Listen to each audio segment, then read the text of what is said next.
नमस्कार। SBT news में आपका स्वागत है। पेश है 29 दिसंबर शुक्रवार दोपहर 3:15 राजस्थान की 15 बड़ी खबरें।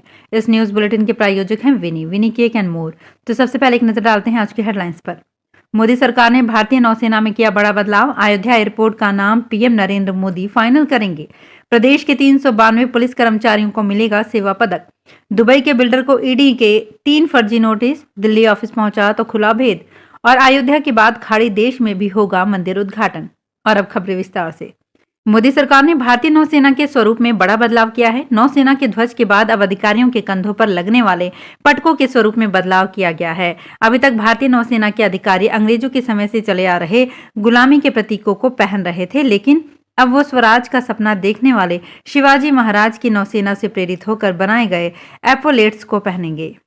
अयोध्या एयरपोर्ट के नाम को लेकर उद्घाटन से पहले नागरिक उड्डयन मंत्री ज्योतिरादित्य सिंधिया ने साफ किया है कि अभी तक कोई नाम फाइनल नहीं हुआ है। उन्होंने कहा कि नाम प्रधानमंत्री फाइनल करेंगे, कैबिनेट से नाम को मंजूरी मिलेगी। दरअसल पहले कहा जा रहा था कि रामनगरी में बने हवाई अड्डे का नाम मर्यादा पुरुषोत्तम श्री राम अयोध्या एयरपोर्ट होगा। फिर कल महर्षि वाल्मीकि अयोध्या एयरपोर्ट नाम रखने की बात आई थी। राजस्थान पुलिस सेवा में बेहतरीन कार्य करने वाले पुलिस अधिकारियों और जवानों को अति उत्कृष्ट व उत्कृष्ट सेवा पदक से सम्मानित किया जाएगा। इसके लिए गृह मंत्रालय भारत की ओर से प्रदेश के 392 पुलिस कर्मचारियों का चयन किया गया है। इस संबंध में गुरुवार को पुलिस महानिदेशक जयपुर की ओर से सम्मानित होने वाले पुलिस कर्मचारियों की सूची जारी की गई। सूची में 136 पुलिस अधिकारियों कर्मचारियों को अति उत्कृष्ट सेवा पदक एवं 256 उत्कृष्ट सेवा पदक से नवाजा जाएगा। बीकानेर जिले से महज एक पुलिस निरीक्षक आनंद कुमार को उत्कृष्ट सेवा पदक से सम्मानित किया जाएगा।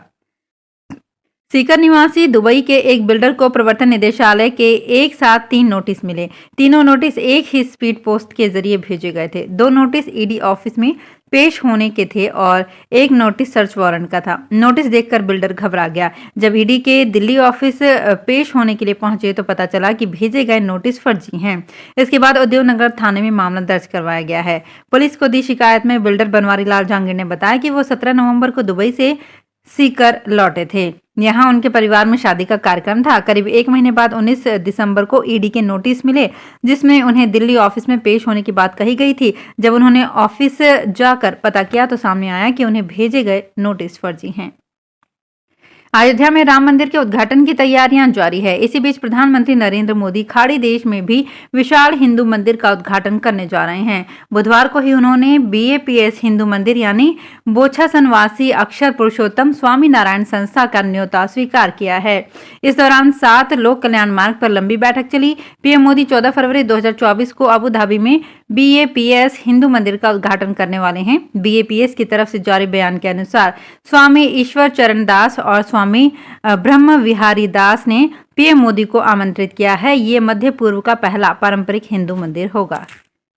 पुष्य नक्षत्र पर जयपुर में मोती डूंगरी गणेश जी का पुष्य पंचामृत अभिषेक हुआ। महंत कैलाश शर्मा ने भगवान श्री गणेश जी महाराज का 151 लीटर दूध, 21 किलो दही, 5.5 किलो घी, 21 बूरा, 21 किलो गन्ने का रस, शहद, केवड़ा जल, गुलाब जल, केवड़ा इत्र और गुलाब इत्र से गणेश जी का अभिषेक किया।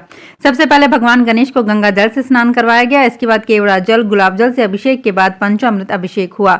इसके बाद भगवान श्री गणेश जी को श्री गणपति सहस्त्र नाम से 1008 मोदक अर्पित किए गए।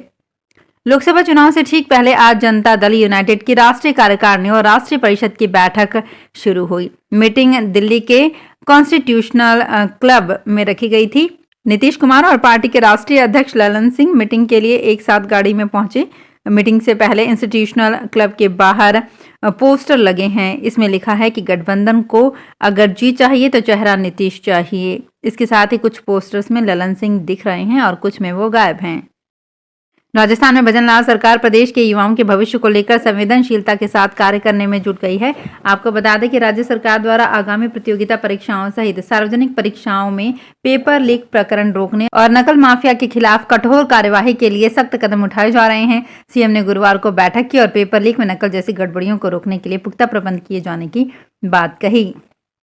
राज्य निर्वाचन आयोग ने राजस्थान में पंचायती राज संस्थाओं में चुनाव का कार्यक्रम जारी कर दिया है, जिसके तहत 1 जनवरी को नाम निर्देशन पत्र दाखिल किए जाएंगे। मतदान 10 जनवरी 2024 को होगा। उदयपुर जिला निर्वाचन अधिकारी अरविंद पोसवाल ने बताया कि राज्य निर्वाचन आयोग के निर्देशानुसार मतदान दिवस पर संबंधित निर्वाचन क्षेत्रों में स्थित सरकारी व अर्ध सरकारी दफ्तरों में सार्वजनिक अवकाश घोषित किया गया है। उन्होंने बताया कि 31 अगस्त 2023 तक विभिन्न कारणों से खाली हुए प्रधान, पंचायत समिति सदस्य, सरपंच, उप सरपंच एवं वार्ड पंच के पदों का उपचुनाव होना है। जिला निर्वाचन अधिकारी ने बताया कि उदयपुर जिले की लसाड़िया पंचायत समिति के वार्ड नंबर 1 और फलासिया के वार्ड नंबर 8 में सदस्य के लिए उपचुनाव होगा। राजस्थान हाईकोर्ट के acting chief justice MM Srivastava अब यहां मुख्य न्यायाधीश होंगे। सुप्रीम कोर्ट कॉलेजियम ने उनके नाम की सिफारिश की है। वहीं राजस्थान हाईकोर्ट के 2 न्यायाधीशों जस्टिस अरुण भंसाली और जस्टिस विजय बिश्नोई के नाम की भी सिफारिश इलाहाबाद और गुवाहाटी हाईकोर्ट के मुख्य न्यायाधीश के लिए की गई है। झुंझुनू में RDHS स्कीम के तहत सितंबर में विद्युत तंत्र के अपग्रेडेशन के लिए काम शुरू किया गया, फिर से रफ्तार पकड़ेगा। विधानसभा चुनाव के कारण बीच में काम बंद हो गया था। झुंझुनू में बिजली व्यवस्था पर 413 करोड़ रुपए खर्च किए जाएंगे। 50 किलोमीटर LT लाइनों को अंडरग्राउंड किया जाएगा। ज्यादा भार वाले फीडरों को अलग किया जाएगा। 3 फेज व सिंगल फेज केबल को बदला जाएगा।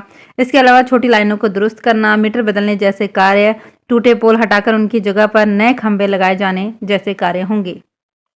पर्यटन मंत्रालय भारत सरकार ने बेस्ट टूरिज्म विलेज अवार्ड के लिए प्रतियोगिता में आवेदन की अंतिम तिथि 1 माह और बढ़ा दी है। अब इसके लिए जनवरी तक आवेदन कर सकते हैं। पहले इसकी अंतिम तिथि 31 दिसंबर थी। प्रतियोगिता में 9 कैटेगरीज के लिए अवार्ड दिए जाएंगे। पर्यटन विभाग के उपनिदेशक मधुसूदन चारण ने बताया कि कोई भी गांव या 2011 की जनगणना के अनुसार 15,000 तक की नगर निकाय भी अवार्ड के लिए आवेदन कर सकते हैं। भरतपुर में आज सुबह फिर से घना कोहरा छाया रहा। कोहरे के कारण विजिबिलिटी 50 मीटर तक रही।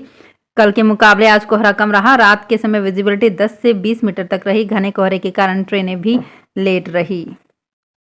कोटा में यात्रियों की भीड़ कम करने और वेटिंग लिस्ट को क्लियर करने के लिए रेलवे प्रशासन द्वारा कोटा होकर जाने वाली 2 जोड़ी ट्रेनों में अस्थायी रूप से एक्स्ट्रा कोच लगाए जा रहे हैं। वरिष्ठ मंडल वाणिज्य प्रबंधक रोहित मालवीय ने बताया कि राजधानी एक्सप्रेस में एक वातानुकूलित 3 टियर कोच और रणथंभौर एक्सप्रेस एक स्लीपर कोच लगाया जा रहा है। बांसवाड़ा में हेल्थ डिपार्टमेंट के निर्देश पर एक्सपायरी डेट की कोल्ड ड्रिंक नष्ट कराई गई। शुक्रवार सुबह जिला हॉस्पिटल के CMHO डॉक्टर HN ताबियार ने फूड इंस्पेक्टर और टीम को कुशलगढ़ में शिकायत के बाद कार्रवाई के निर्देश दिए। उन्होंने बताया कि एक दुकान में विभिन्न ब्रांड की सामग्री अवधि पार मिली, बिना लाइसेंस पाए गए। खाद्य व्यापारी और मोबाइल फूड वेंडर को भी लाइसेंस बनवाने, साफ सफाई रखने, उच्च गुणवत्ता की सामग्री सप्लाई करने के निर्देश दिए जा रहे हैं। तो फिलहाल इस बुलेटिन में इतना ही। फिर हाजिर होंगे कुछ और बड़ी खबरों के साथ।